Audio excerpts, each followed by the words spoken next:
मैं तो खेलूंगी उन्हीं से होरी गुइया। मैं तो खेलूंगी, मैं तो खेलूंगी होरी, हाँ गुइया मैं तो खेलूंगी। No news only views. दोस्तों, बहुत सी बातें, बहुत से स्वर और बहुत सी आवाजें, न जाने क्यों ऐसा लगता है कि वो हमारे बीच में बनी है तो हमारा जीवन एक संगीत से जुड़ा हुआ है। अभी होली का त्योहार आया, रंग पंचमी आने को है, और बहुत सारी चीजें हैं जिन पर कि हम बात करते हैं मौसमों के साथ। और हमारी भारतीय संस्कृति में संगीत का बड़ा महत्व है। हर त्योहार का एक अपना राग है, हर समय की एक अपनी रागनी है, और उन राग रागनियों से जुड़ा है हमारे जीवन का संगीत। आज हम संगीत के मुद्दे पर ही बात करने जा रहे हैं। हमारे साथ हैं रेखा पाटिल मैडम, जो कि नमस्ते। शास्त्रीय संगीत से इन्होंने एमए किया है। हम आपका स्वागत करते हैं अपने चैनल पर। और सबसे बड़ी चीज जिस पर हम बात करने जा रहे हैं, संभवतः आप भी उससे सहमत होंगी कि शास्त्रीय संगीत का जो एक व्यापक क्षेत्र है, उसमें कहीं ना कहीं आज वो स्थितियां सामने नहीं है जो पहले थी। क्या लगता है आपको? एक तो क्या है कि बच्चे जैसे हमारे यहाँ बिल्कुल छोटे रहते हैं तब से पहले हमारे यहाँ एक संगीत सुनाया जाता था बच्चों को, जो क्लासिकल से ही जुड़ा हुआ होता था। तो बचपन से बच्चों को संस्कार होते थे क्लासिकल संगीत के। लेकिन अब बच्चे थोड़ा पॉप सुन रहे हैं या दूसरा कुछ टाइप का सुन रहे हैं, तो वो क्या कि उसका असर नहीं हो पाता बच्चों के मन पे। और फिर वो उसी रंग में नहा जाते हैं जैसे बोलना चाहिए। लेकिन अभी भी आज भी हमारे यहाँ परिवारों में हम लोग बच्चों को शास्त्रीय संगीत ज़्यादा सुनाते हैं, क्योंकि वो बरकरार रहे, बरकरार रहे। वो एक बच्चों के बीच में जो आलाप गूंजती थी घरों में, वो जब रियाज होता था, जब घर में संगीत के स्वर थिरकते थे एक छोटे से बच्चे के भीतर भी, वो कहीं ना कहीं राग रागनियों का एक अपने आप में अब बिल्कुल अनजाने में वो लोग उनसे जुड़ जाते थे। आज की स्थितियां सामने हैं। अभी होली के त्योहार की बात करें हम, तो जिस तरीके से फाग गाई जाती थी, जिस तरीके से अलग अलग तरह की राग रागनीय त्योहारों पे सुनाई पड़ती थी, लेकिन इस बार डीजे के शोर में वो वो जो शुद्धता है संगीत की, वो कहीं नदारद हो गई। नहीं, इसके लिए तो काफ़ी हद तक हम ही लोग जिम्मेदार हैं कि हम अपने बच्चों को वो माहौल नहीं दे पा रहे हैं क्लासिकल का। यदि हम उनको देंगे तो हमारे बच्चे भी, अगली जो पीढ़ी है वो भी क्लासिकल सुन के उसको पसंद करना चाहेगी। क्योंकि जैसे अम, बच्चा छोटा है, घर में जो वातावरण रहता है वो वही अडॉप्ट करता है पूरा। लेकिन यदि उसको उस टाइप टाइप का माहौल मिले, या बच्चे को ही यदि अंदर से कुछ संगीत है तो फिर उसको क्लासेस में डालना जाए, शास्त्रीय संगीत में डाला जाए, स्वर उसके पक्के हो जाएं, जिसकी वजह से कि आगे की ज़िंदगी में वो काफ़ी कुछ आगे बढ़ पाए, कुछ कर पाए ज़िंदगी में। तो इस प्रकार से उनको माहौल देना पड़ेगा। बड़े नाम थे पंडित जसराज हाँ जी, जी, हाँ जी, शोभा गुर्टू जी, हाँ जी, गिरजा देवी जी, हाँ जी। इन सब को गाते हुए सुनना, और उनके गायन से जो एक शुद्धता बनती थी, संगीत का एक नई समझ आती थी, नई पीढ़ी सीखती थी। आज ऐसे कुछ आयोजन कहीं ना कहीं कम होते जा रहे हैं। कम तो हो रहे हैं, लेकिन जहाँ हो रहे हैं, जैसे मेरे ही, जैसे मैं क्लासिकल फील्ड से आती हूँ, तो मेरे फ्रेंड्स के जो क्लासेस वगैरह चलते हैं उसमें छोटे बच्चों से लेके बूढ़े तक आ रहे हैं। बच्चे तो ठीक है, आज उनको सीखना है, आगे बढ़ना है। लेकिन जो बुजुर्ग हैं उन्होंने ये कहा कि हमारी ख्वाहिश मन की मन में रह गई जिंदगी भर, तो अब हम लोग कुछ सीखना चाहते हैं। तो इस मामले में एक मेरे साथी हैं, पंकज। तो उनके यहाँ कुछ बुजुर्ग आते हैं भाई, उनका एक ग्रुप है, और बुजुर्ग लोग सीखते हैं क्लासिकल। मतलब इस उम्र में भी वो क्लासिकल को तहरीस काफ़ी दे रहे हैं, और फिर बच्चे तो आते ही हैं। तो वैसे जबलपुर में अब भातखंडे संगीत महाविद्यालय, जहाँ से हम लोग ने शिक्षा प्राप्त की है संगीत की, तो वो सभी को मालूम है कि अब वो नहीं रहा है। लेकिन अब थोड़ी बहुत क्लासेस चलती हैं चंचल भाई कॉलेज में, लेकिन वो सफिशिएंट नहीं है। उतने में क्लासिकल संगीत ज़्यादा आगे नहीं बढ़ सकता।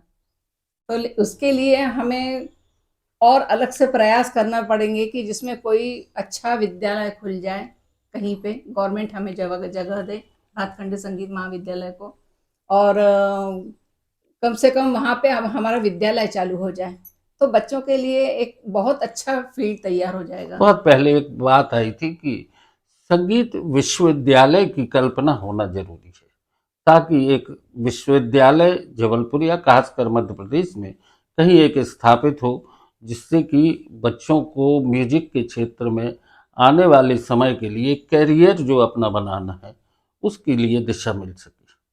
नहीं, विश्वविद्यालय तो पहले भी जैसे खैरागढ़ था जहाँ से हम लोग पढ़े हैं, ग्वालियर घराना है, वहाँ ग्वालियर से भी एग्ज़ाम दी जाती है, विश्वविद्यालय है वो।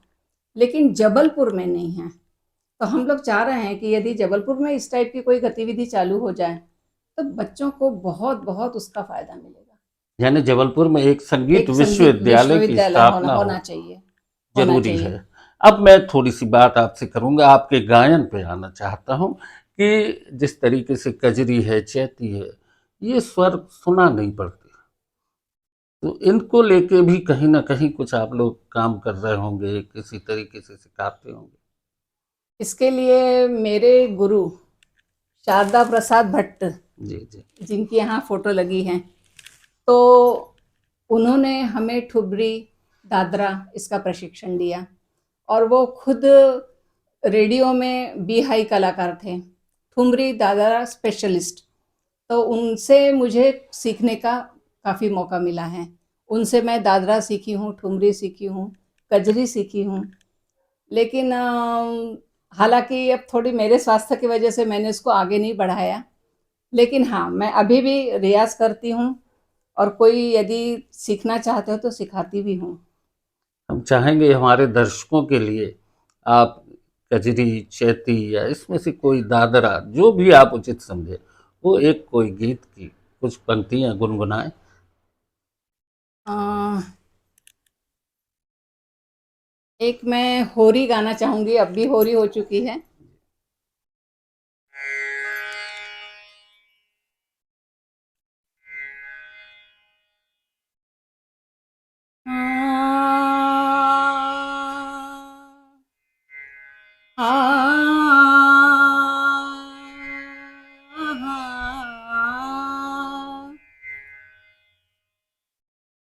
मैं तो मैं तो खेलूंगी होरी रे, मैं तो खेलूंगी होरी, होरी गुइया,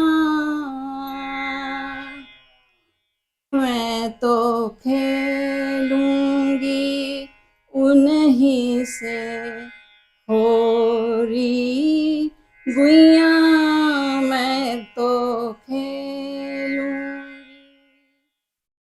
मैं तो खेलूंगी होरी, हाँ गुइया, मैं तो खेलूंगी उन्हीं से होरी गुइया, मैं तो खेलूंगी,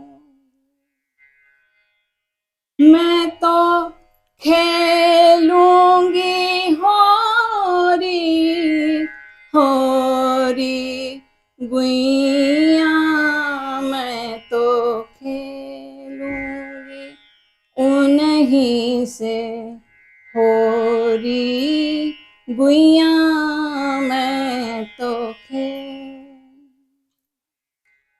सांसों का आरोह और अवरोह, आलाप, ये सारे संगीत के स्वर जब जुड़ जाते हैं हमारे त्योहार से और हमारी मस्ती और एक उमंग से, तो ब्रज की होली हो जाती है, अवध की होली हो जाती है, बुंदेलखंड की भी होली होती है और होली में बिखर जाते हैं संगीत के ये स्वर।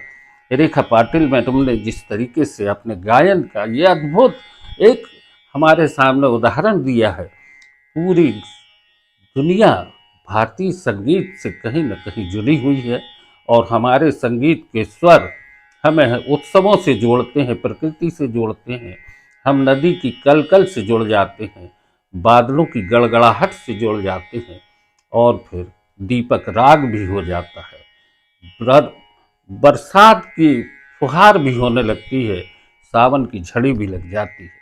संगीत में, भारतीय संगीत में इस तरह का एक अद्भुत जादू भी है। आपने हमारे चैनल से चर्चा की, नो न्यूज ऑनली व्यूज की ओर से आपको बहुत बहुत धन्यवाद। होली की बहुत सारी शुभकामनाएं। बहुत बहुत धन्यवाद।